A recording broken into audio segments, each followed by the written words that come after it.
tous ceux et celles qui vont l'écouter. Au nom de Jésus, Amen. Amen. Ce soir, le thème de mon message, c'est la parabole du semeur.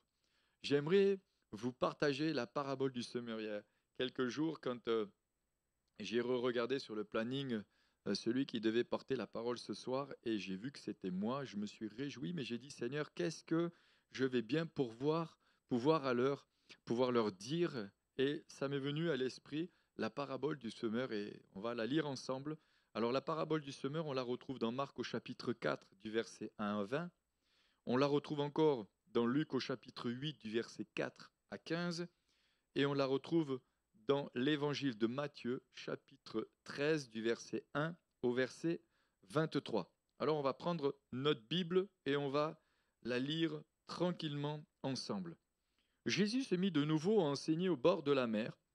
Il s'assembla auprès de lui une si grande foule qu'il monta s'asseoir dans une barque sur la mer. Toute la foule était à terre près de la mer.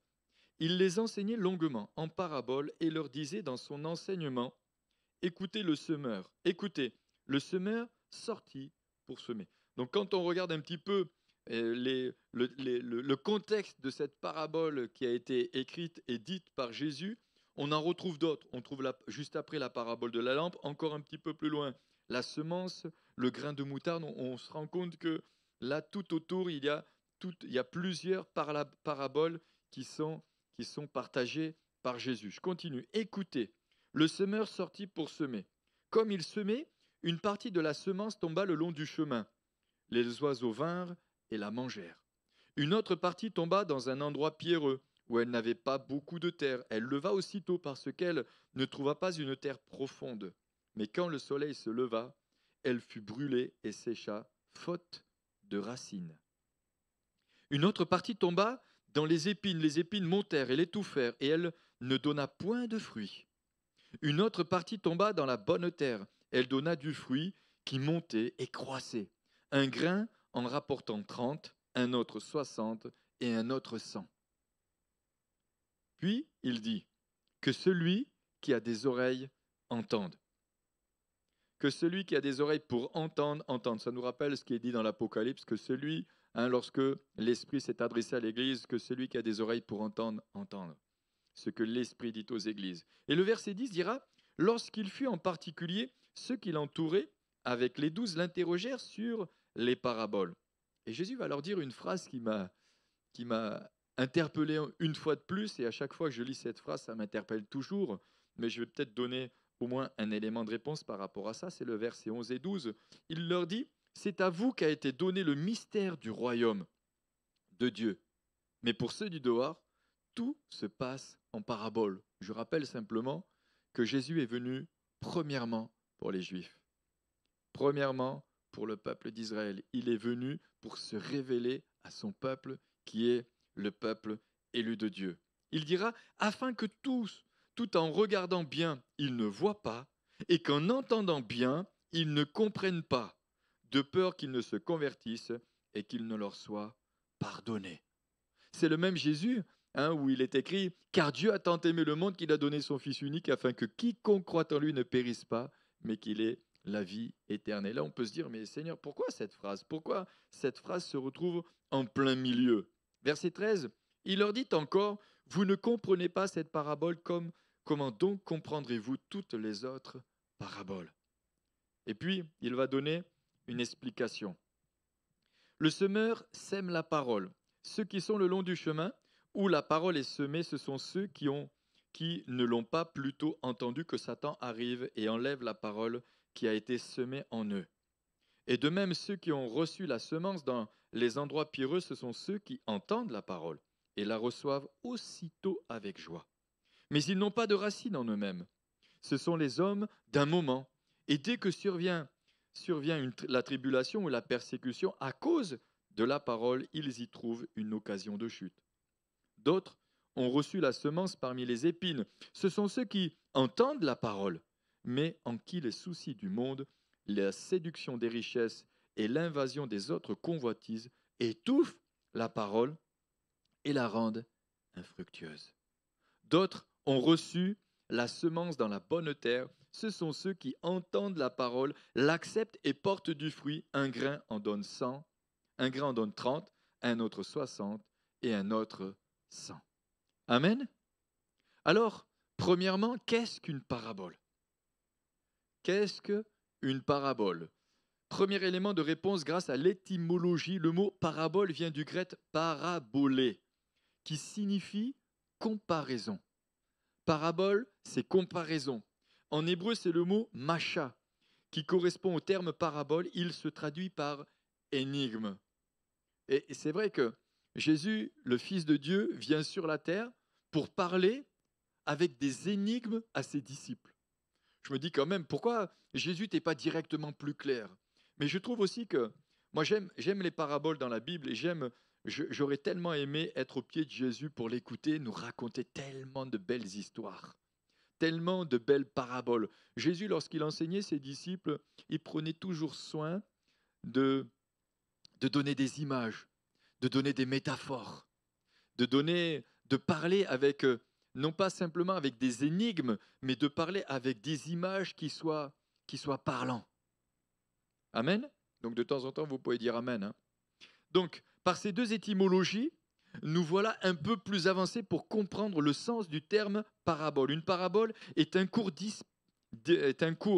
discours symbolique et imagé. Une parabole, c'est un court discours symbolique et imagé qui prend la forme d'un récit énigmatique. Et c'est pour ça que les disciples, après avoir entendu certaines paraboles, allaient voir Jésus en lui disant « Jésus, est-ce que tu ne peux pas me donner une explication parce que là, franchement, j'ai rien compris ». Et ça nous amène aussi à nous qui lisons la Bible et qui lisons la parole de Dieu et qui peut-être, bien des textes où nous n'avons pas compris, nous avons aussi toute la liberté de pouvoir aller dans la présence de Jésus et lui dire « Jésus, je n'ai pas compris, est-ce que tu peux m'expliquer ce que je suis en train de lire ?»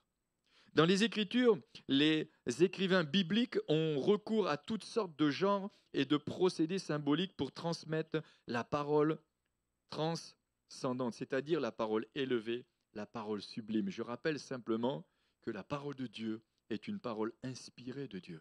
Ce n'est pas simplement un livre, mais c'est plus qu'un livre. C'est des écrits par des hommes inspirés du Saint-Esprit, inspirés de Dieu. C'est-à-dire une parole qui se situe au-delà de la parole humaine.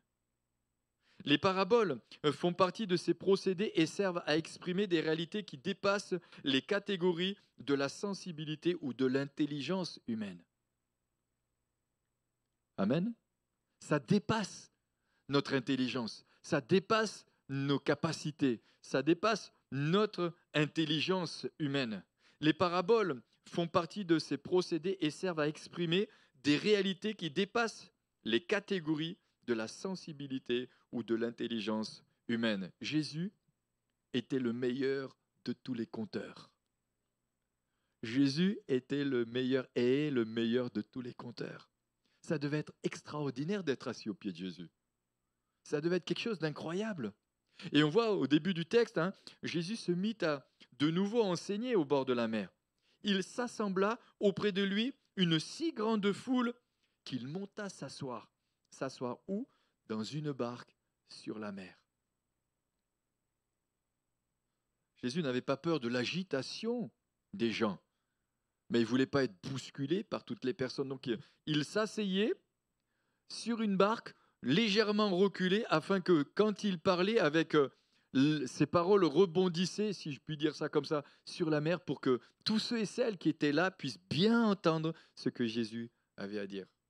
Je ne sais pas si ça vous rappelle, moi quand j'étais gamin, je faisais des colonies de vacances où parfois c'est vrai qu'on s'asseyait auprès d'un feu et celui qui avait tendance à raconter des histoires, on voulait tous être très proches de lui. Je ne sais pas si ça vous rappelle quelque chose, ce genre de... Mais on avait envie d'être collé à lui. Ça me rappelle lorsque je vivais en Afrique et que des fois le soir on était au bord du Keketiwa, pour ceux qui connaissent, ils savent que c'est le petit bœuf pour le petit feu pour le bois, le petit bois pour le feu. Eh bien, on écoutait attentivement celui qui avait à nous raconter des histoires de leur vécu, de ce qu'ils avaient pu vivre. Et on avait tellement envie d'être tout proche pour être sûr de bien tout entendre. C'est pas vrai? C'était le meilleur de tous les conteurs. Les paraboles de Jésus ou l'art de raconter des histoires. Non seulement il était un conteur hors pair, mais il avait l'art de raconter les histoires. Il savait comment raconter les histoires. Il sait exactement comment toucher nos cœurs par des images qui vont être interpellantes. La parole, les paraboles, est un art de raconter des histoires en faisant appel à l'intelligence et à l'imagination des auditeurs à qui le récit s'adresse.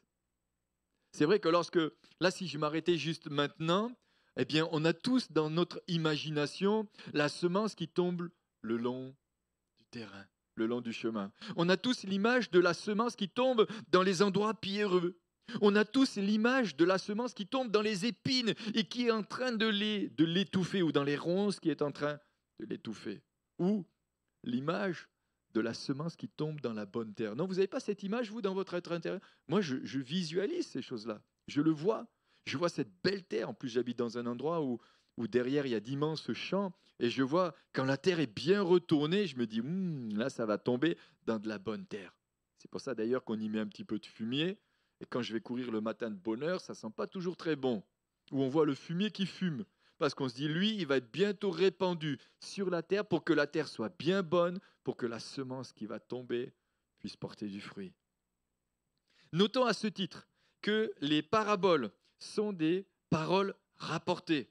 Autrement dit, dans les paraboles, ce ne sont pas les évangélistes, mais Jésus lui-même qui parle à la foule qui l'écoute. D'ailleurs, on voit que dans certaines Bibles, comme la Thompson, lorsque Jésus parle, c'est écrit en rouge. C'est écrit en rouge. Pour ceux qui ont une Bible, vous pourrez le voir. Dans certaines Bibles, c'est comme ça que ça se passe. Lorsque Jésus parle, c'est écrit en rouge. Je continue. Le plus souvent, il s'agit d'histoires poétiques et pédagogiques empreintes d'éléments concrets de la vie quotidienne de ses interlocuteurs. J'avance. Quand on parle de parabole, nous pouvons aussi entendre parler d'une métaphore, d'une allégorie. Alors, je suis allé voir aussi dans les dictionnaires ce que voulait dire allégorie. C'est pour notre culture personnelle. Allégorie, c'est symbole, figure, emblème. Symbole, figure et emblème. Et c'est vrai que dans la Bible, il y a toutes sortes de symboles, il y a toutes sortes de figures, il y a toutes sortes d'emblèmes, il y a toutes sortes d'images.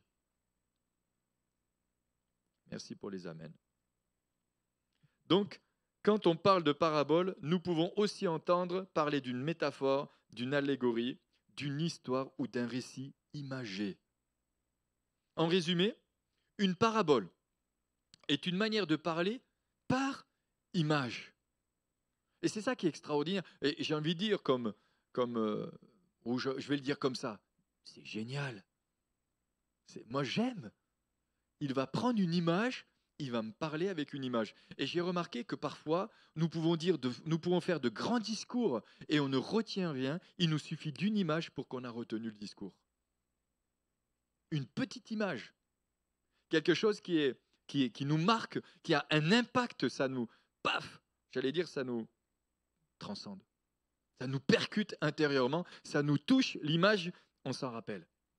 Donc, en résumé, une parabole est une manière de parler par image. Jésus illustrait ce genre de récit ou de comparaison pour donner un enseignement particulier. Et on voit ça dans Marc au chapitre 4, verset 33. Il est dit, « C'est par beaucoup de paraboles de ce genre qu'il leur annonçait la parole, selon qu'ils étaient capables de l'entendre. Il ne leur parlait point sans parabole, mais en particulier, il expliquait tout à ses disciples. » On verra pourquoi il expliquait tout à ses disciples brièvement tout à l'heure.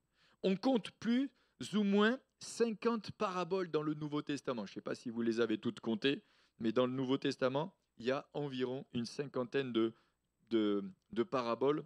Force, en tout cas, est de constater qu'elles sont très présentes dans le ministère d'enseignement de Jésus. Quels sont les thèmes qui sont abordés dans les paraboles? Parce qu'on peut se poser aussi cette question. Quels sont les thèmes qui sont abordés dans les paraboles? Les thèmes de la vie courante sont abordés dans les paraboles, la miséricorde. Par exemple, les 3 paraboles dans Luc, dans l'évangile de Luc, à savoir la brebis perdue et retrouvée. C'est une image, c'est une belle image, la brebis perdue qui est retrouvée. La séparation des bons et des mauvais, ou des méchants et des justes. On retrouve le pardon, on retrouve le fils prodigue, le royaume de Dieu, le salut, la séparation des bons et des mauvais, des méchants et des justes, le pardon, l'adhésion à la volonté du Père, l'importance d'être prêt, la fidélité, l'importance d'être prêt. Pourquoi Jésus s'adresse-t-il à nous avec des paraboles? Ça, c'est la grande question. La majorité des paraboles sont données sans que le Seigneur n'explique clairement à ses auditeurs ce qu'il entendait réellement. Comme il est écrit, et on l'a lu tout à l'heure, si je leur parle en parabole, c'est parce qu'ils regardent sans regarder et qu'ils écoutent sans écouter ni comprendre. Regarde sans regarder et écoute sans rien comprendre. On retrouve ça dans Marc au chapitre 4, verset 12. Et dans la français courant, il est dit « afin qu'ils puissent bien regarder, mais sans vraiment voir. Ils puissent bien entendre, mais sans vraiment comprendre. Sinon, ils se tourneraient vers Dieu et Dieu leur pardonnerait. » Il y a quand même des textes dans la Bible, tu te dis, mais Seigneur, vraiment, on pourrait supposer que la Bible est contradictoire alors qu'elle ne l'est pas. C'est juste une question de contexte. Jésus est d'abord venu pour les Juifs, ensuite pour l'humanité. Amen. Donc ces histoires semblent très simples de premier abord, s'adressant s'adressant avant tout à notre cœur plutôt qu'à notre intelligence ou à nos connaissances. Le but de ces paraboles, c'est que cette parole s'adresse à notre cœur plutôt qu'à notre tête. On peut, comme dirait la Bible, la connaissance enfle, mais ce qui est important, c'est de connaître avec le cœur. Il ne s'agit pas de savoir que Dieu est vivant, il s'agit de comprendre que Dieu est véritablement vivant. Il ne s'agit pas de savoir que Dieu est vivant, mais l'important c'est de l'avoir rencontré, c'est de le connaître, lui, le seul vrai Dieu. On peut lire dans Luc au chapitre 10, verset 21, « En ce moment même, Jésus tressaillit de joie par le Saint-Esprit et dit, « Je te loue, Père, Seigneur du ciel et de la terre, je proclame ta louange. Ce que tu as caché aux sages et aux savants, tu l'as révélé aux tout petits. Oui, Père, tu l'as voulu ainsi dans ta bienveillance. » Pour comprendre les paraboles de Jésus, il nous faut un cœur ouvert et simple. C'est pour ça que le Seigneur Jésus dira, « Laissez venir à moi les petits-enfants, car le royaume des cieux est pour ceux qui leur ressemblent. » Jean chapitre 14, verset 26 dira, « Mais le consolateur, l'Esprit Saint, que le Père enverra en mon nom, vous enseignera toutes choses et vous rappellera tout ce que je vous ai dit. » Alors j'ai fait brièvement et rapidement un état des lieux de toutes les paraboles qu'il y a dans le Nouveau Testament. Vous êtes prêts? Ok, c'est parti. L'ami importun, le bon grain est livré, le bon samaritain, la brebis égarée, le serviteur impitoyable, les deux débiteurs, les deux fils, la parabole des 10 vierges. Je me souviens d'ailleurs quand je lis souvent cette parabole des 10 vierges où lorsque on parle en prédication ou quand j'entends parfois parler de la parabole des 10 vierges, c'est une parabole qui m'a marqué depuis le début que je suis rentré dans l'église. Parce que la première fois où je suis rentré dans une église, c'était une réunion missionnaire. C'était donc il y a quand même bientôt 40 ans. Et c'était l'enseignement qui a été transmis ce jour-là, c'était sur les 10 vierges. Donc je me suis bien rappelé qu'il y en avait 5 qui avaient été sauvés et 5 qui n'ont jamais été sauvés. Ça va? Non, il y a des paraboles qui marquent comme ça. Hein. Ensuite, il y a l'économe fidèle ou l'économe infidèle, la drachme perdue, les enfants dans la place publique, le fils prodigue, le figuier stérile, le filet, le grain de sénévé ou le grain de moutable, la parabole du levain, le grand souper, l'homme fort, l'homme riche, le juge inique. Vous êtes le sel du monde, le lys, la maison bâtie sur le roc. Ça ne nous rappelle pas des petites chansons qu'on chante aux enfants, ça? La maison sur le roc. On a même des dessins animés où on voit, comment il s'appelle celui-là déjà? Le loup, hein, qui vient souffler sur la maison de paille. Hein? À mon avis, celui qui a fait ce dessin animé s'est laissé inspirer de la Bible. La maison, le maître de maison, la mine, Lazare et le riche, les noces du fils du roi, ou l'invité sans tenue de noces, les oiseaux du ciel, les outres neuves. Un jour, je parlerai des outres. Comment le Seigneur les transforme, ces outres qui sont vieilles, qui deviennent des outres neuves. Comment il les retourne pour justement qu'elles deviennent de véritables outres et qu'on puisse les utiliser. Ouvriers de la 11e heure, la paille et la poutre. Hein? On sait tous que la poutre est dans l'œil de mon frère et que dans mon œil, c'est la paille. Hein? Non, vous ne croyez pas que c'est l'inverse, non? Ok. C'est tellement... Comment on peut imaginer une poutre dans notre œil? Mais pourtant, Jésus va prendre cette image pour bien nous faire comprendre ce que l'on est. La perle, le pharisien et le publicain, la pièce à un habit, la porte étroite, le retour du maître. Vous êtes le sel de la terre. La semence ou la graine poussant secrètement. La parabole du semeur, le serviteur revenant des champs ou les serviteurs inutiles. La parabole des talents, les tours inachevés, les trésors cachés, les vignerons infidèles. Le cep. Alors maintenant, nous allons rentrer dans le vif du sujet, même si nous étions bien avancés. La parabole du semeur, Marc chapitre 4, versets 1 à 9. D'abord, dans les évangiles, les disciples de Jésus nous présentent des extraits de la vie de Jésus. Nous y trouvons les paroles de Jésus, ses miracles, sa mort et sa résurrection. Voilà ce qu'on retrouve dans les 4 évangiles. Dans les enseignements de Jésus, celui-ci utilise beaucoup les paraboles pour expliquer les réalités du royaume des cieux. Jésus veut transmettre un message à ses enfants, il veut transmettre un message à tous ceux et celles qui sont prêts à écouter et à entendre. Et le but du message de Jésus, c'est que nous puissions le comprendre véritablement. Même s'il utilise des métaphores, il utilise des paraboles. Il fait en sorte que nous ayons les explications. L'évangile de Matthieu nous présente la première parabole racontée par Jésus qui est la parabole du semeur. Matthieu chapitre 13. Petit a, les circonstances de la parabole, Marc chapitre 4, versets 1 à 2. Premièrement, les préférences de Jésus pour le rivage du lac de Galilée est souligné. Marc chapitre 2, verset 13, Marc chapitre 3, verset 7, Marc chapitre 3, verset 9, c'est pour ceux qui prennent des notes ou qui écouteront le message. À propos de l'utilisation d'une barque pour éviter les bousculades, la foule était à terre. Oui, Jésus utilisait une barque pour éviter les bousculades. Selon son habitude, Jésus enseigne la foule nombreuse qui s'est rassemblée au moyen de paraboles. Petit b, la parabole, donc Marc chapitre 4, verset 3 à 9. Verset 3, Jésus cherche avec insistance à convaincre ses auditeurs du sérieux de son message. C'est son but, c'est son objectif. Il veut que lorsque nous l'ayons écouté ou lu, la parabole, nous comprenons ce que lui veut nous enseigner. C'est comme si Jésus était au milieu de nous lorsque nous lisons les paraboles, lorsque nous lisons la parabole du semeur, c'est comme si nous sommes assis au pied de Jésus, écoutant ce qu'il a à nous enseigner, avec des images pour que nous puissions comprendre ce qu'il a à nous transmettre, ce qu'il a à nous dire. Et son objectif, c'est que nous puissions comprendre son message. Jésus ne parle pas pour ne rien dire. Il parle pour dire des choses importantes et essentielles. D'où les interpellations qui encadrent la parabole. Par exemple, on a vu tout à l'heure, verset 3, Marc chapitre 4, où il est dit « Écoutez ». Écoutez. C'est intéressant de savoir que « écouter », c'est « akouo », c'est être doté de la faculté d'entendre. Être doté de la faculté d'entendre, c'est-à-dire non sourd.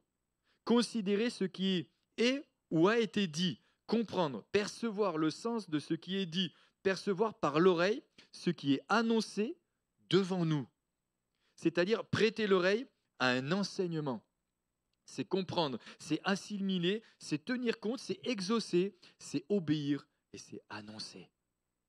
Waouh! Voilà pourquoi rien que le mot écouter est résumé dans toutes ces phrases. L'image vétérotestamentaire des semailles divines ont peut-être à l'arrière-plan de la pensée de Jésus. Donc vétérotestamentaire, c'est un adjectif qui signifie relatif à l'Ancien Testament. Ça va, vous m'avez suivi? Non, je donne des explications parce que c'est vrai que dans une prédication, ça fait bien quand on sort des mots comme ça. D'un coup, là, tu te dis waouh! Ah, il est allé chercher, il a creusé, hein? Vétérotestamentaire. Là, il nous faut 10 minutes. Là, c'est comme si on dit au prédicateur, attends 5 minutes, il faut que je sorte le dictionnaire, parce que là, j'ai rien compris à ce que tu veux nous dire. C'est C'est un adjectif qui signifie relatif à l'Ancien Testament. Ça nous ramène à l'Ancien Testament. Et c'est vrai, lorsque nous regardons l'Ancien Testament, toutes les bonnes choses qui sont dites, qui ont des images, il y a tellement de choses à découvrir. Donc maintenant, on va découvrir ce passage biblique qui présente les différentes attitudes que nous pouvons avoir face à la parole de Dieu. Donc dans cette parabole, nous trouvons 4 terrains différents. On est d'accord ? Il y a 4 terrains différents. Premièrement, la semence qui tombe le long du chemin ou au bord du chemin. Le long du chemin, au bord du chemin, ça dépend quelle traduction on a pris. Deuxièmement, la semence qui tombe sur le roc ou sur un endroit pierreux ou un sol pierreux. Troisièmement, la semence qui tombe au milieu des épines ou la semence qui tombe parmi les plantes épineuses. Au milieu des épines, au milieu des ronces. Et quatrièmement, la semence qui tombe dans la bonne terre. Donc là, on va un petit peu décortiquer pour arriver à une petite conclusion à la fin. Cependant, les disciples n'ont rien compris et demandent à Jésus une explication sur cette parabole. Et je pense que nous aussi, si nous avions été au même endroit, nous aurions posé exactement la même question. Qu'est-ce que tu veux me dire, Jésus ? Qu'est-ce que tu prends comme image de cette semence ? D'abord, on pourrait dire, Jésus, qu'est-ce que cette semence ? À quoi correspond cette semence ? Qu'est-ce que tu veux m'enseigner par rapport à tout cela ? Luc chapitre 8, versets 9 et 10, il est dit, ses disciples lui demandèrent ce que signifie cette parabole. Il répondit, il vous a été donné de connaître les mystères du royaume de Dieu, mais pour les autres, cela leur est dit en parabole, afin qu'en voyant, ils ne voient point et qu'en entendant, ils ne comprennent point. Voilà, je ne sais pas, on est sur écoute. Donc certains insistent sur le caractère énigmatique des paraboles qui seraient liées au secret messianique. En fait, Jésus utilise ces paraboles parce qu'il y avait un secret qui était uniquement lié au secret messianique. C'est-à-dire, on ne pouvait pas enseigner n'importe quoi à n'importe qui. Il y avait des secrets qui étaient là. Mais lui, dans sa grâce, il veut enlever le voile et pour pouvoir apporter véritablement la profondeur des Écritures. Voir le double thème des paraboles voilées pour la foule, mais expliquer aux disciples. Ce point de vue accentue de façon exagérée l'aveuglement des foules. Je ne sais pas ce qu'il y a ce soir avec les micros. Il n'y a personne à la table de la sono, mais ça va ? Je continue, vous êtes toujours là ? Ok. Marc chapitre 4, verset 33, c'est pour ça, c'est par beaucoup de paraboles de ce genre qu'il leur annonçait la parole, selon qu'il était capable de l'entendre. Il ne leur parlait point sans parabole, mais en particulier, il expliquait toutes choses. Marc chapitre 4, verset 9, il est dit, « Celui qui a des oreilles pour entendre, qu'il entende. » Alors, question, qu'est-ce qui tombe ? Qu'est-ce qui tombe ? Le texte ne dit pas ce qui tombe. Hein ? Le semeur sème. Mais que sème-t-il ? On ne le sait pas. Le texte ne dit pas une semence, une graine, la parole. C'est une ouverture qui est énigmatique et géniale. C'est ça que moi j'aime. Le semeur sorti pour semer. Jésus aurait pu dire, le semeur sorti pour semer, il a semé la parole de Dieu. Où il a semé des graines de coriandre, où il a semé des graines de ceci. Non, le semeur sorti pour semer. Ça laisse libre à notre imagination. Ça nous permet de comprendre que le semeur sort pour annoncer l'évangile. Et on verra ensemble qu'au travers de ce texte, ça nous permet de comprendre que nous ne devons pas choisir le terrain dans lequel nous devons semer la parole, mais nous devons semer la parole et semer encore la parole. Et semer toujours la parole. Peu importe le terrain dans lequel il va tomber, parce que c'est Dieu qui fera croître, même si le terrain est dur. On va voir plusieurs choses. Donc, qui sont les destinataires de la parole, de cette parole ? Double destinataire de la parole, la foule qui écoute, Jésus à l'époque et nous, lecteurs de la Bible aujourd'hui. Non seulement Jésus a enseigné cette parabole à ceux qui étaient présents pour les écouter, mais cette parabole, elle est aussi enseignée tout au long des siècles, jusqu'à nous aujourd'hui et jusqu'à ce que le Seigneur reviendra. Ça va ? Elle a un double impact, ou je sais pas, ouais, double c'est déjà pas mal, hein, sur ceux qui étaient là, mais sur ceux qui ne le sont pas. C'est comme le message que je donne ce soir. Il aura un double impact sur ceux qui sont présents ce soir, mais sur tous ceux qui écouteront aussi ce message. Jésus a enseigné en parabole pour que ses disciples puissent plus facilement saisir les secrets du royaume de Dieu, en utilisant des personnes et des situations ordinaires auxquelles ses auditeurs pouvaient s'identifier. Jésus a pu illustrer des vérités spirituelles qu'il voulait transmettre. Voilà ce qu'il fait. Il saisit des vérités spirituelles qu'il veut transmettre. Amen. Les disciples ont besoin de comprendre que la semence, c'est l'enseignement de la parole de Dieu. Je continue. Les disciples ont besoin de la révélation de Dieu pour comprendre les vérités du royaume de Dieu. Je dis bien les disciples. C'est-à-dire que nous avons, en tant que disciples, besoin que l'esprit de révélation se manifeste pour que nous puissions comprendre les Écritures.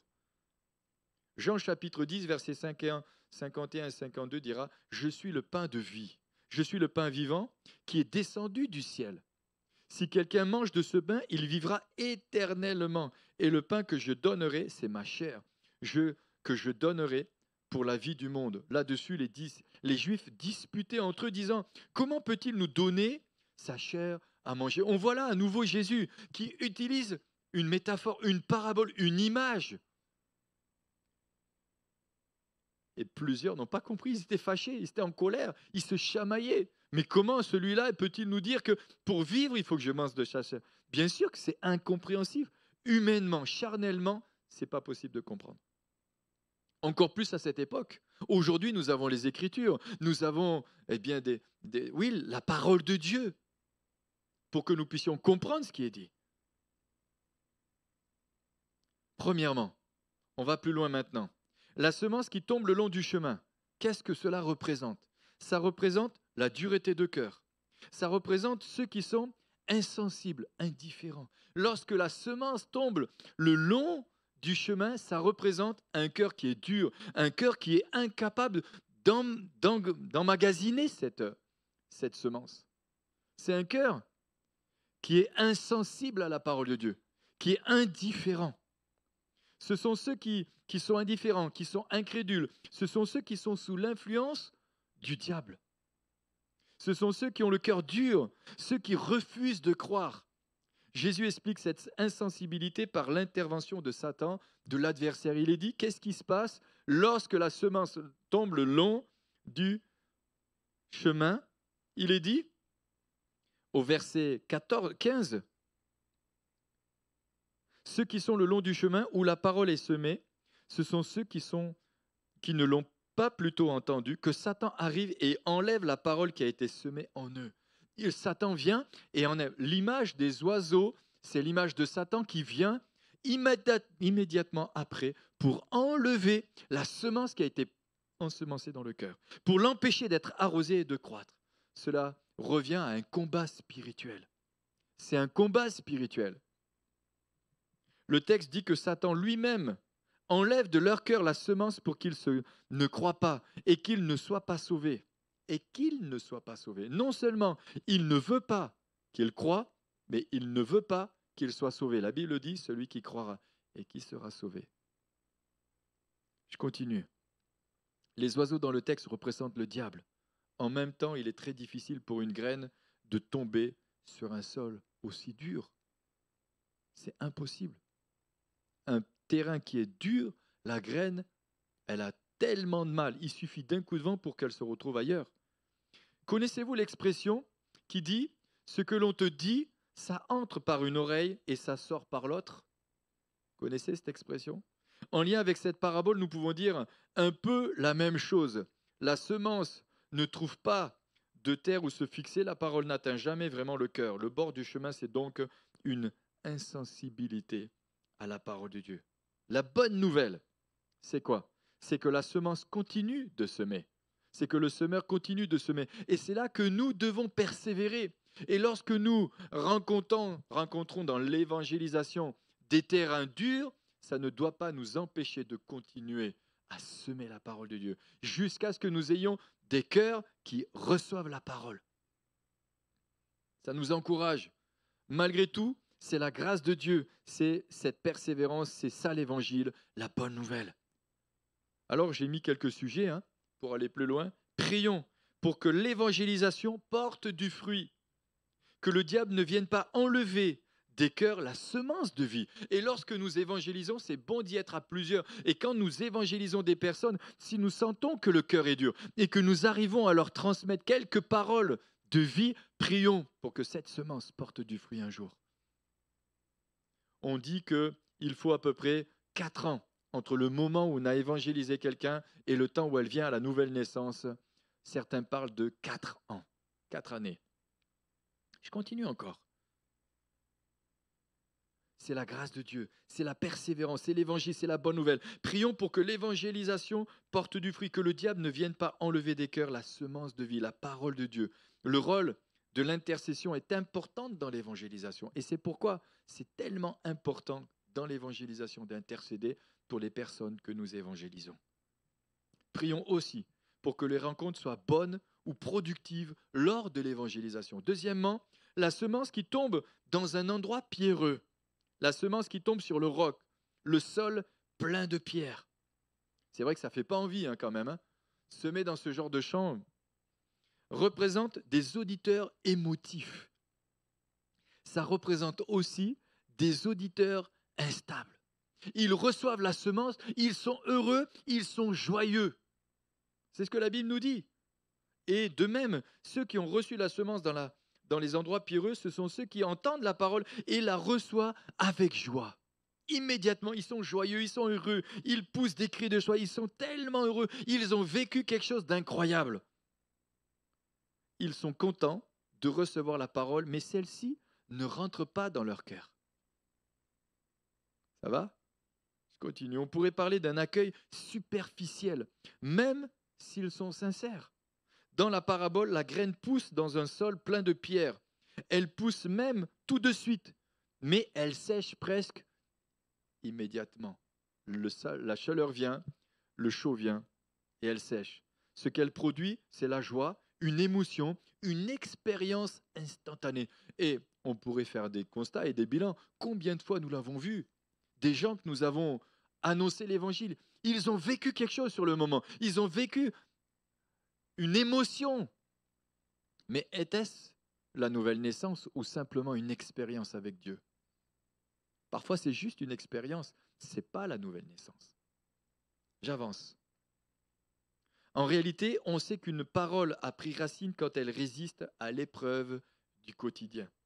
Dans ce terrain pierreux, la parole de Dieu où la semence n'a pas le temps de produire des racines profondes. Vous connaissez l'expression qui dit « c'est un feu de paille » ou on a déjà utilisé l'expression de dire « mais lui, il a été comme une étoile filante. Fiou, il a fait que passer. » Non, c'est pas vrai ?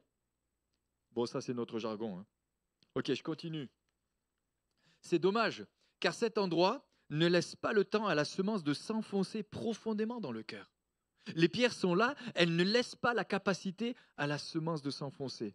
C'est un peu la parole qui fait du bien au moment où on l'entend, mais qui est vite oubliée par le quotidien, par la vie qu'on mène. Le Seigneur n'a jamais dit que l'évangile, de vivre l'évangile serait facile. Il n'a jamais dit ça, le Seigneur. Il a dit, venez à moi, vous tous qui êtes fatigués et chargés, je vous donnerai du repos. Mais il a dit aussi à ses disciples que celui qui veut me suivre prenne sa croix et qu'il me suive. Ça, c'est laisser la capacité et la possibilité à la graine de descendre. Dès que survient une épreuve, une tentation, ils quittent la foi. Ils quittent l'Église et repartent en arrière. Et c'est vrai que des fois, on a de telles frustrations. On se dit, mais Seigneur, comment se fait-il ? Ils ont entendu l'Évangile et ils sont repartis. Parce qu'une épreuve, quelque chose qui fait que ça les a dérangés, pouf, ils sont partis. Et on peut se remettre en question pour diverses raisons, oui.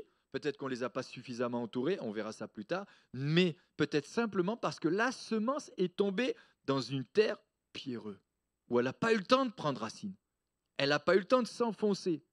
Matthieu chapitre 16, verset 24 dira, « Alors Jésus dit à ses disciples, si quelqu'un veut venir après moi, qu'il renonce à lui-même, qu'il se charge de sa croix et qu'il me suive. » Ça s'appelle du renoncement. Ok. Ces mêmes personnes parfois se mettent même en colère contre Dieu. Ils ont vécu quelque chose. Mais parce que Dieu n'a pas fait ce qu'ils désiraient, ils ont fait demi-tour et ils sont partis. Ce sont des personnes qui sont conduites par des émotions. Elles sont instables et la Bible dit même qu'ils se retirent. Habakkuk chapitre 2, verset 2, il est dit « Mon juste vivra par la foi. Mon juste vivra par la foi. » Ou Éphésiens chapitre 4, versets 14 et 15, il est dit « Afin que nous ne soyons pas des enfants flottés et emportés à tout vent de doctrine par la tromperie des hommes, par les ruses dans les moyens de séduction, mais que professant la vérité dans la charité, nous croissons à tous égards en celui qui est le chef, Christ. » Qu'est-ce que l'instabilité émotionnelle? L'instabilité émotionnelle signifie qu'une personne finit par être imprévisible dans ses émotions et ses réactions aux événements. Parce que je me suis dit, tiens, je vais peut-être aller voir ce que veut dire instabilité émotionnelle. Et c'est une personne qui est instable dans ses émotions. En fait, on verra aussi que combien de chrétiens sont restés dans cet état-là? Ils sont émotionnels, ils sont émotifs. Ça me rappelle certains sportifs où on dit de certains sportifs, ils sont, j'avais le nom tout à l'heure, ce sont des affectifs. Ils sont très émotifs. Quand on dit du bien d'eux, ça les encourage à marquer, à être bons. Et dès qu'il commence à arriver une petite critique, c'est fini, il n'y a plus personne. J'avance. L'instabilité émotionnelle signifie qu'une personne finit par être imprévisible dans ses émotions et ses réactions aux événements. En d'autres termes, elles peuvent réagir de manière totalement différente à la même situation à chaque fois. Dans de nombreux cas, l'instabilité peut être le signe que la personne souffre d'un trouble de la personnalité ou de troubles tels que la dépression, l'anxiété ou la gestion d'un traumatisme. La Bible dit encore, et c'est ce que le Seigneur a dit à Pierre, Satan vous a réclamé. Satan vous a réclamé. Mais j'ai prié pour toi afin que ta foi ne défaille pas. Et là, on peut dire que Pierre, avant, était un croyant qui avait reçu la semence dans un terrain pierreux. Parce qu'il était très émotionnel, l'apôtre Pierre. Jusqu'à ce que la repentance vienne, que la graine s'enracine et à la Pentecôte, il devienne un homme complètement transformé et métamorphosé. Luc chapitre 22, versets 31 et 34 dira, le Seigneur dit à Simon, Simon, Satan vous a réclamé pour vous cribler comme le froment. Cribler, je ne rentre pas dans les détails, je n'ai pas le temps. Cribler comme le froment, c'est-à-dire tu vas passer au travers du tamis. Ça va être dur, ça va être difficile. Et combien de personnes qui arrivent dans l'église, qui ont entendu l'évangile? Et nous, on voudrait que surtout ils aient aucun problème. Mais ce n'est pas ce qui se produit bien des fois. D'ailleurs, même dans notre propre vie chrétienne. Nous sommes arrivés, nous avons vécu des miracles, nous avons vécu des grandes choses, des nouvelles naissances extraordinaires, mais nous avons vécu aussi de grandes épreuves. Pour certains, ça a été la guerre, le déracinement, quitter son pays, quitter sa nation, quitter sa famille, quitter ses proches. Pour d'autres, c'est le rejet. Un musulman qui rencontre Jésus, c'est très compliqué. Mais ça peut. Nous avons pu vivre des moments très difficiles lors de notre nouvelle naissance. Et je sais de quoi je parle. Il faut beaucoup prier pour ceux qui viennent à Dieu, à l'Évangile, pour ceux qui se convertissent. Que Dieu leur accorde d'être enracinés profondément dans la parole de Dieu, dans les Écritures, que Dieu leur donne la force de résister aux attaques du diable. Merci pour les amens. Que les épreuves du feu ne les fassent pas fuir, mais au contraire, qu'ils s'enracinent. Que les croyants dans l'Église les entourent correctement pour qu'ils puissent être forts, une force qui les soutient dans ces temps difficiles. Et là, rentrent en ligne de compte les ministères, mais aussi les croyants dans l'Église, qui viennent entourer ces nouvelles personnes qui viennent de recevoir la semence. Parce que c'est eux qui vont les aider dans les moments difficiles à passer les épreuves, à passer les luttes, à passer les combats. Vous savez, quand je me suis converti, je n'ai jamais passé autant d'années seul. Dès le démarrage. Et heureusement que j'ai un caractère extraverti, que j'allais vers les croyants, j'allais chez les chrétiens. Mais combien de gens qui viennent au milieu de nous peuvent passer des semaines et des semaines seuls? Parce que personne ne les a sollicités, parce que personne ne les a entourés, parce que personne n'a pris leur téléphone pour leur dire « Est-ce que tu peux venir manger à la maison ?» ce n'est pas que de l'évangélisation, c'est juste une prise de conscience. Et ce message, j'aimerais que toute l'Église l'écoute. C'est une prise de conscience que les personnes qui sont venues, ce n'est pas simplement parce que la graine est tombée dans un terrain pierreux, c'est que personne n'a pris soin de les aider à ce que cette graine s'enracine et qu'elle devienne un arbre. J'avance. Moi, j'aurais pu passer des années seul. Heureusement que j'avais le caractère que j'ai. J'avance. Que Dieu nous permette de rendre sensibles les personnes que nous rencontrons et qui restent insensibles à l'Évangile. Des personnes qui viennent au milieu de nous. C'est pour ça que dimanche, je disais encore, prenez contact avec les personnes qui sont venues au milieu de nous. Peut-être qu'elles ont envie de venir. Je me souviens, la première fois où je suis rentré dans une église, il n'y avait personne à l'accueil. Mais la première fois que j'ai fait un tour, je n'ai pas osé rentrer. Mais il fallait arriver à rentrer. Une fois, je suis allé visiter une église, une été où on était quelque part, je suis allé visiter une église, je me suis dit, waouh, mais comment des inconvertis peuvent rentrer dans l'église? Tu rentres, tu passes déjà une première porte. Tu as un immense couloir, tu arrives une deuxième porte et tu rentres dans une petite salle où dès que tu ouvres la porte, tu as tout le monde qui te regarde. Mais qui peut rentrer dans un truc pareil? Il faut un miracle. Ou alors il faut vraiment que le Saint-Esprit t'y emmène, ou alors il faut que quelqu'un t'amène. Et j'y suis allé une première fois, et j'y suis retourné 30 ans plus tard. Ils étaient toujours au même endroit.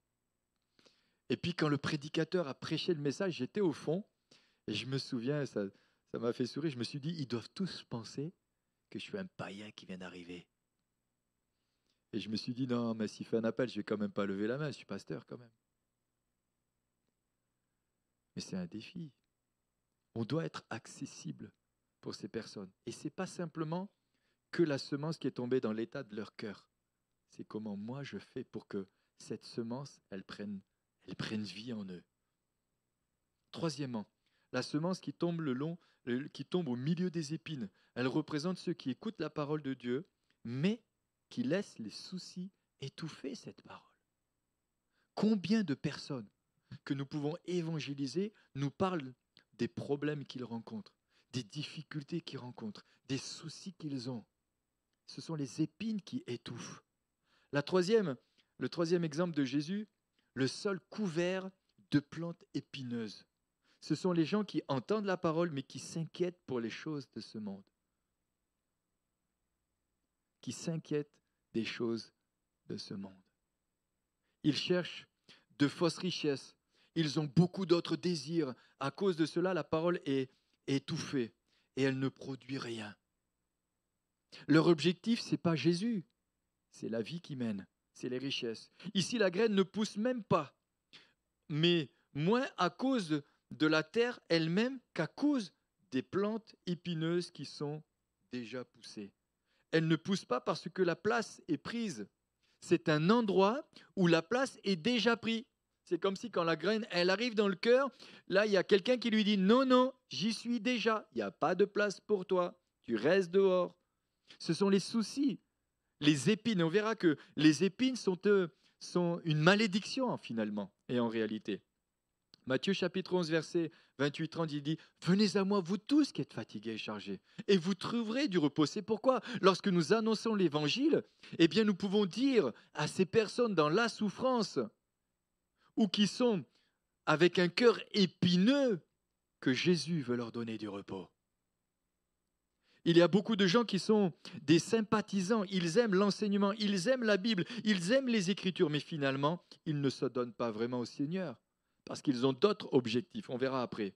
Ils aiment Dieu, acceptent Dieu comme sauveur pour certains, mais pas comme Seigneur. Leur objectif, c'est la richesse, c'est la gloire, c'est les finances, ils ont d'autres ambitions. Ce sont des gens qui ont d'autres priorités comme leur richesse, le plaisir de la vie. C'est ce qu'ils préfèrent. Là où est ton trésor, là sera ton cœur. Et des fois, je vois même ça dans l'église. Je peux même voir ça pour ceux qui ont un appel. Tu te dis, waouh, mais leur priorité, c'est ni enseigner la Bible, ni prêcher la parole, ni servir le Seigneur. Ils ont un appel, mais leur priorité, c'est de faire ce qu'ils ont à faire, c'est leur ambition. Et ça, parfois, ça m'attriste. Je me dis, waouh, Seigneur. Matthieu chapitre 6, versets 21 et 23 dira, « Car là où est ton trésor, là aussi sera ton cœur. Là où est ton trésor, là sera ton cœur. » Où est ton trésor? Quelles sont tes priorités? Les richesses sont-elles tes priorités? Dieu a-t-il ta priorité? Dieu a-t-il la première place? Ça nous remet en question dans ce terrain-là. Peut-être faudrait-il d'abord débroussailler pour qu'elles puissent prendre racine en nous. Peut-être que c'est ces racines qui sont là d'inquiétude, d'angoisse, de peur, de je ne sais quoi, ou de désir malsain d'avoir des ambitions de s'enrichir, même si je ne suis pas contre la richesse, ait pris la première place. Peut-être qu'il faut enlever ces choses-là. Et lorsque nous évangélisons et que nous rendons témoignage, nous pouvons amener les personnes à changer d'orientation. Ce sont nos préoccupations, nos centres d'intérêt qui sont en cause ici. Nous avons tous multiples préoccupations. Comment une parole de Dieu pourrait-elle prendre racine dans mon cœur si toutes mes pensées ou toutes nos pensées sont tournées vers d'autres préoccupations? Dieu n'est pas contre les richesses et certains plaisirs de la vie. Cependant, Dieu cherche des hommes et des femmes qui cherchent Dieu de tout leur cœur, qui le cherchent lui et qui ne cherchent pas sa bénédiction. Mais en le cherchant lui, nous aurons sa bénédiction.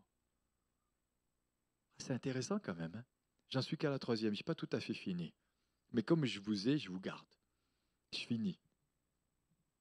Dieu cherche des hommes et des femmes qui sont prêts à le suivre pour peu importe où, pourvu que ce soit la volonté de Dieu qui prime. Matthieu chapitre 16, verset 25, il est dit « Car celui qui voudra sauver sa vie la perdra, mais celui qui la perdra à cause de moi la trouvera. Et que servirait-il à un homme de gagner le monde s'il perd son âme? Ou que donnerait un homme en échange de son âme? Car le Fils de l'homme doit venir dans la gloire de son Père, mais avec ses anges. Alors il rendra à chacun selon ses œuvres. Je vous le dis en vérité, quelques-uns de ceux qui sont ici ne mourront pas qu'ils n'aient vu le Fils de l'homme venir dans son règne. » Il ne s'agit pas de vivre pour soi, mais de vivre pour Dieu. Et Paul dira, Christ est ma vie et la mort m'est un gain. Christ est ma vie, la mort m'est un gain. J'ai été crucifié avec Christ et si je vis, ce n'est plus moi qui vis, c'est Christ qui vit en moi. J'avance encore. Les épines empêchent de donner du fruit mûr. Dans ce cas, la semence devient infructueuse.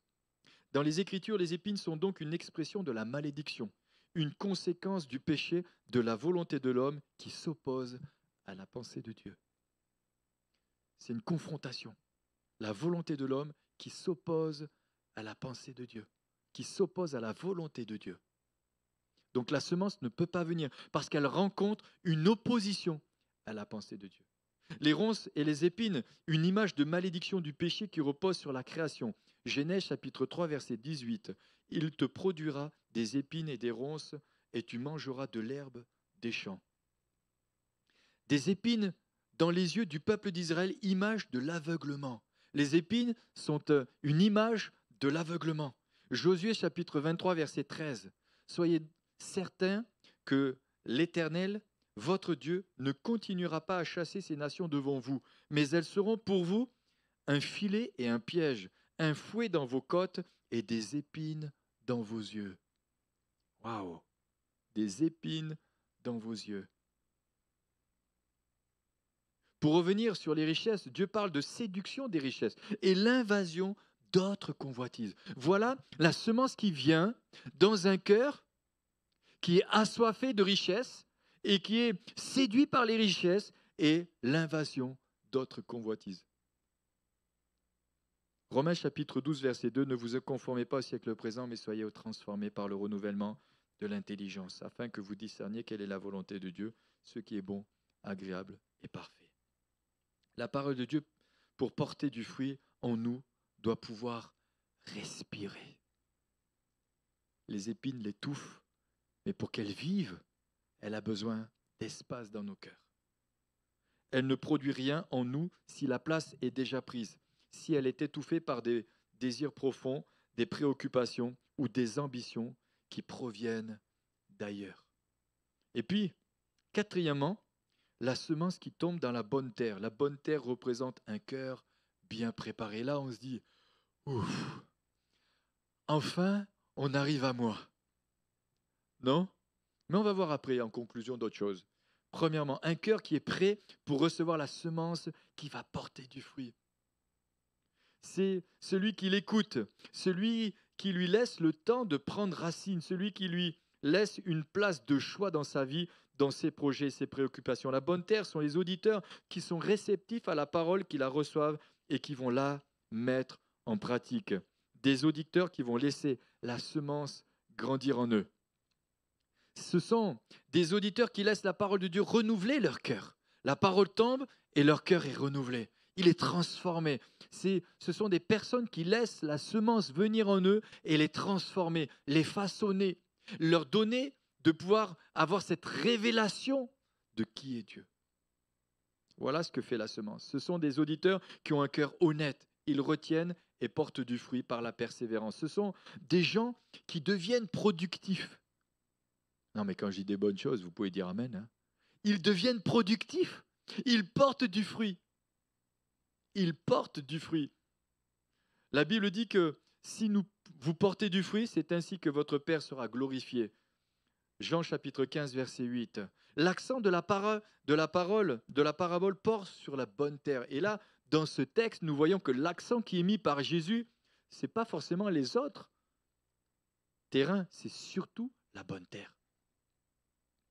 Écoutez bien, Dieu insiste sur la bonne terre. Et non seulement il parle de cette bonne terre, mais il parle d'une terre qui donne une multiplication à la parole, à la récolte. 30 fois, 60 fois et 100 fois. Ça veut dire que tout ce qui a été semé en plus sera à un moment donné récolté ailleurs. Amen? J'avance.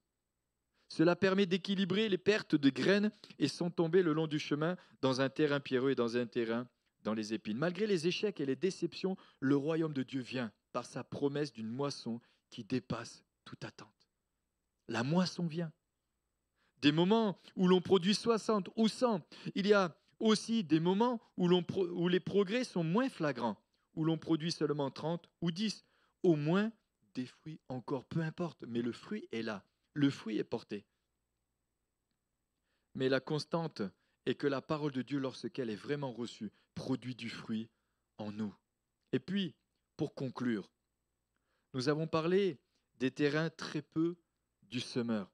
Il ne faudrait pas l'oublier non plus, car sans semeur, pas de semence. Sans semeur, pas de semence. La Bible dit à qu'ils sont beaux les pieds de ceux qui annoncent la bonne nouvelle. À qu'ils sont beaux. Et Dieu cherche des semeurs qui sèment et qui sèment. Oui, qui sèment entre eux, mais qui sèment la semence, qui sèment la parole de Dieu. Et sans semence, nous avons beau être de très bonnes, être de la bonne terre, rien n'y poussera. Et il y a des cœurs qui sont déjà prêts à recevoir la bonne semence de l'Évangile. On pourrait dire qu'il n'est pas très habile, ce semeur, qu'il pourrait ne pas gaspiller de semences en sélectionnant mieux les endroits où il sème. Mais, c'est vrai, on pourrait se dire, purée, il a semé le long du chemin, il a semé sur le roc, il a semé dans des endroits pierreux, il a semé dans des épines. Oh, quand même, mon gars, tu es en train d'utiliser les semences que je t'ai données ou que j'ai mis à ta disposition.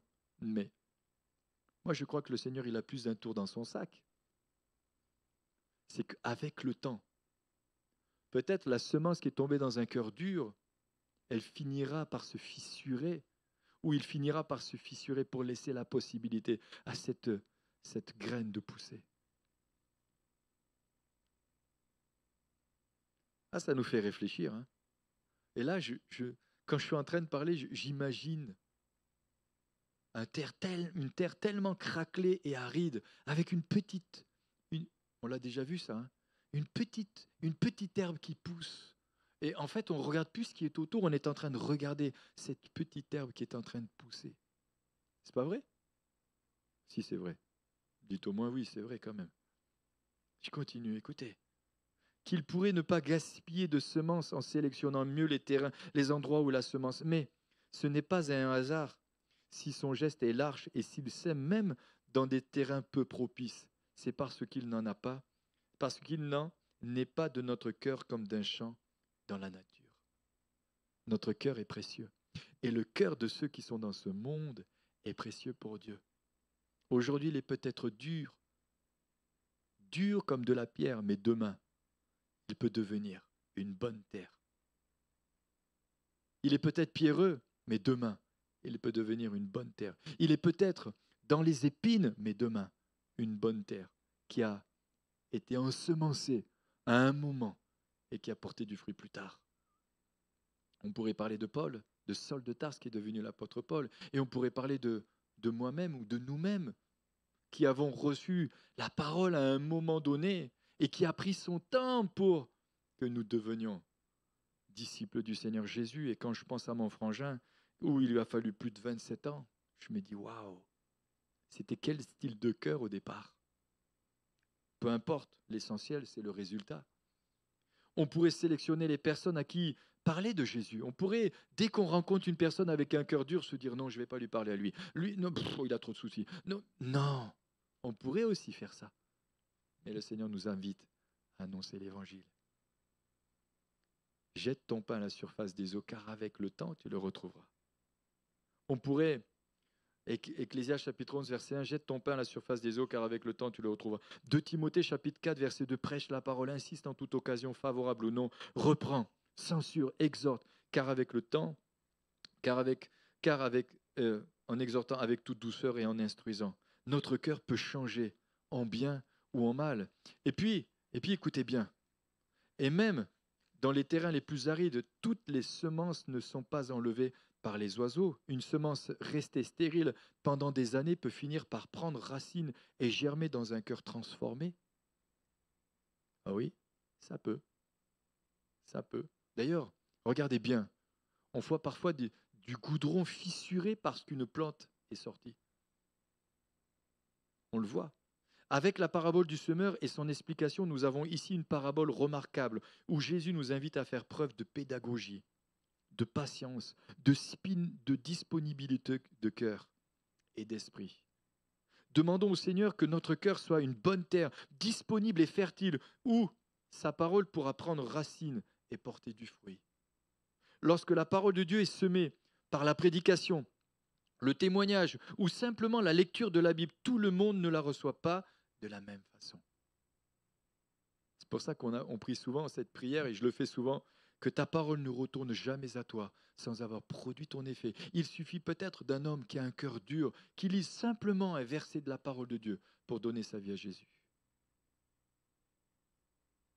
Et puis, il est important de préciser que la parabole ne cherche pas à enfermer les individus dans telle ou telle catégorie, comme si chacun devait être une fois pour toutes dans les catégories bord du chemin, plante épineuse ou bonne terre ou terrain rocailleux. Il est préférable de considérer que nous pouvons tous être alternativement dans les différents terrains. J'avance encore un tout petit peu parce que j'arrive à la fin. Et que la seule façon de laisser la semence de la parole de Dieu porter du fruit dans notre vie, c'est d'être de la bonne terre. C'est d'entretenir constamment notre cœur pour qu'il reste une terre qui saura toujours recevoir la bonne semence. Vous ne pouvez pas vous imaginer comme j'ai plaisir à partager cette parole ce soir. En même temps, combien elle m'édifie. J'espère qu'elle ne vous a pas endormi, mais combien elle m'édifie encore. Et elle m'encourage encore plus à annoncer l'Évangile. C'est d'entretenir constamment notre cœur. Ceux qui sont nés de nouveau et qui doivent impérativement veiller sur l'état de leur cœur. Il est dit dans le Proverbe 4, 23, « Garde ton cœur plus que toute autre chose, car de lui viennent les sources de la vie. » Les croyants doivent donc veiller à ce que leur cœur ne s'endurcisse pas, leur cœur ne soit pas produit par les émotions, que les soucis de la vie ne doivent pas prendre la place de Dieu, mais que leur cœur soit toujours disponible pour des aventures avec Jésus. Un cœur réceptif qui porte du fruit, qui reste productif, qui marche dans la croissance et qui reste avec un esprit toujours ouvert. Bien-aimés, dans cette parabole, il y a deux catégories de personnes. Il y a celles qui ne connaissent pas Dieu et qui peuvent être dans ces 4 terrains, mais il y a celles qui connaissent Dieu et qui, au travers du parcours de la vie chrétienne, peuvent être à un moment donné sur le bord du chemin avec un cœur dur parce qu'ils ont été déçus pour X raisons et qu'ils ont même peut-être quitté l'Église pour se retrouver sur un chemin qui est, on dit borderline, non? Border. On peut, à un moment donné, à cause de diverses situations, aussi se retrouver dans un terrain rocailleux ou dans un terrain épineux parce que trop de soucis, trop de luttes, trop de combats, trop de choses qui viennent. Et on peut surtout être éveillé à ce que notre cœur soit dans la bonne terre. Pour moi, 2 catégories de personnes qui se trouvent dans cette parabole. Ceux qui ne connaissent pas Dieu et nous qui sommes croyants. Amen. Merci Seigneur pour ta parole. Que ta parole ne retourne pas à toi sans avoir